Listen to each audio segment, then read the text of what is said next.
ఇకపై Google pay, phone pay, Paytm, ఇతర UPI యాప్ల ద్వారా నేరుగా విద్యుత్ బిల్లులు చెల్లించే అవకాశం ఉండదు. ఆర్బీఐ ఆదేశాల మేరకు ఏపీ ఈపీడీసీఎల్ ఆయా యాప్ల నుంచి బిల్లులు చెల్లించే సేవలను నిలిపివేసింది. ఆయా యాప్లలో ఈపీడీసీఎల్ పేరును తొలగించారు. తెలంగాణలో కూడా ఈ విధానాన్ని అమల్లోకి తెచ్చారు. అయితే ఏపీ ఈపీడీసీఎల్ కన్స్యూమర్ యాప్ లేదా ఈస్టర్న్ పవర్ డిస్ట్రిబ్యూషన్ వెబ్సైట్ ద్వారా కానీ ఫోన్పే, గూగుల్ పే, ఇతర యూపీఐ యాప్ల ద్వారా బిల్లులు చెల్లించవచ్చు.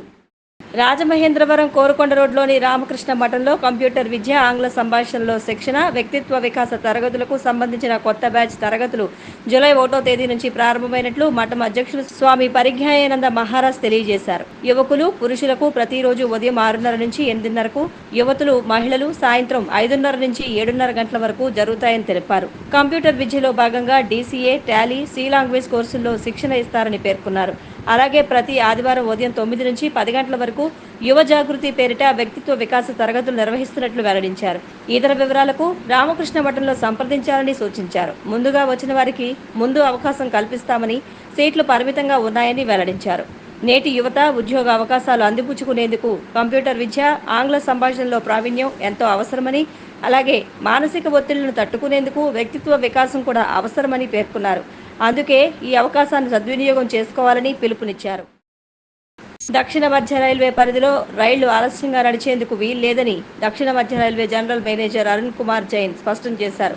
విజయవాడ ఎలక్ట్రిక్ ట్రాక్షన్ ట్రైనింగ్ సెంటర్లో విజయవాడ డివిజన్ పనితీరు మరియు భద్రతపై సమీక్ష నిర్వహించిన ఆయన ఈ మేరకు ఆదేశాలు జారీ చేశారు.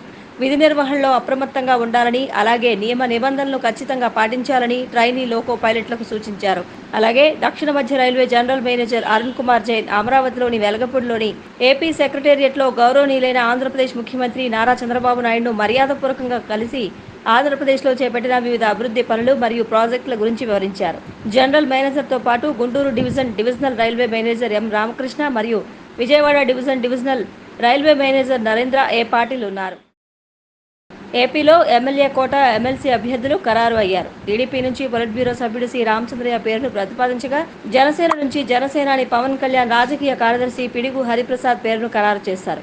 ఎమ్మెల్యే కోటాలో 2 ఎమ్మెల్సీ స్థానాలకు జూలై 12న ఉప ఎన్నికలు జరగనుండగా ఇప్పటికే ఎన్నికల నోటిఫికేషన్ సైతం విడుదలైంది. అయితే గత ఎన్నికలకు ముందు పిఠాపురం స్థానాన్ని పవన్కు త్యాగం చేసిన మాజీ ఎమ్మెల్యే వర్మకు ఎమ్మెల్సీ పదవి ఇస్తానని టీడీపీ అధినేత చంద్రబాబు నాయుడు హామీ ఇచ్చారని, ఇప్పుడు వర్మను పక్కన పెట్టారని వర్మ అనుచరులు, పిఠాపురం టీడీపీ కార్యకర్తలు ఆగ్రహం వ్యక్తం చేస్తున్నారు.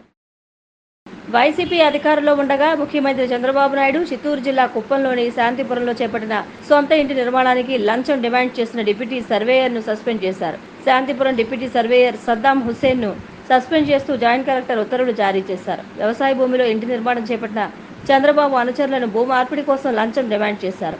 వైసీపీ అధికారంలో ఉండడంతో హుస్సేన్ ఇప్పటి వరకు అధికారంలో ఉన్నారు. టీడీపీ అధికారంలోకి రాగానే ఆయనపై వేటు పడడం గమనార్హం. రెవెన్యూ వర్గాల్లో ఈ అంశం సంచలనంగా మారింది.